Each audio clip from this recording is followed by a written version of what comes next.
সিনেমার নাম যখন তাণ্ডব তখন এর ফোরকাস্ট বা ঝলককে পূর্বাভাস বলা যেতেই পারে। দোস্ত সদ্য মুক্তি পাওয়া সেই পূর্বাভাসে উঠে এলো এক মহাবিপদের বার্তাও। মেগাস্টার সাকিব খানের তাণ্ডবের ফোরকাস্ট শোরগোল ফেলেছে দর্শকদের মাঝে। দোস্ত আর এবার সবাইকে অবাক করে দিয়ে তাণ্ডবের ফোরকাস্ট নিয়ে মুখ খুলেছেন আফরান নিশো। এন্ড সেকেন্ড নিউজটি থাকবে দোস্ত, হত্যা চেষ্টা মামলায় গ্রেপ্তার অভিনেত্রী নুসরাত ফারিয়াকে জামিন দিয়েছেন আদালত।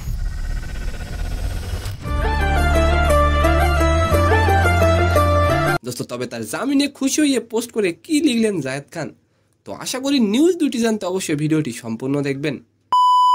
দোস্ত 1.5 মিনিটের পূর্বাভাসের প্রায় পুরোটাই তাণ্ডব দেখিয়েছেন নির্মাতা রায়ান রাফি, যেখানে ধুমধার অ্যাকশন অবতারে দেখা গেছে সাকিব খানকে। দোস্ত দর্শক নেটিজেন থেকে শুরু করে তারকারাও মেতে উঠেছেন তাণ্ডবের প্রশংসায়। Welcome to the show.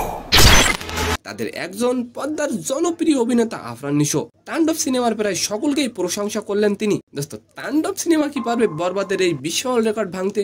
অবশ্যই আপনি কমেন্ট করে যাবেন।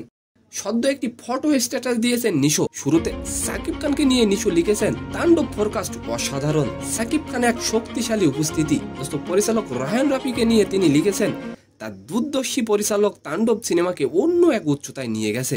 দোস্ত আর এবার আলোচনা করব নুসরাত ফারিয়াকে নিয়ে। হত্যা চেষ্টা মামলায় গ্রেপ্তার নুসরাত ফারিয়াকে জামিন দিয়েছেন আদালত। দোস্ত তবে ফারিয়ার জামিনে বেশ খুশি হয়েছেন জায়েদ খান। দোস্ত জায়েদ খান নুসরাত ফারিয়ার জামিনের পর লিখেছেন আলহামদুলিল্লাহ, এবং জায়েদ খান আরো বলেন তিনি নিজেও নাকি এই মামলার আসামি। তো সম্মানিত দর্শক, আজকের ভিডিওটি কেমন লাগলো অবশ্যই কমেন্ট বক্সে জানাবেন। আর ভিডিওটি যদি ভালো লাগে অবশ্যই একটি লাইক দিয়ে আমাদের চ্যানেলটিকে সাবস্ক্রাইব করে দিবেন। ধন্যবাদ।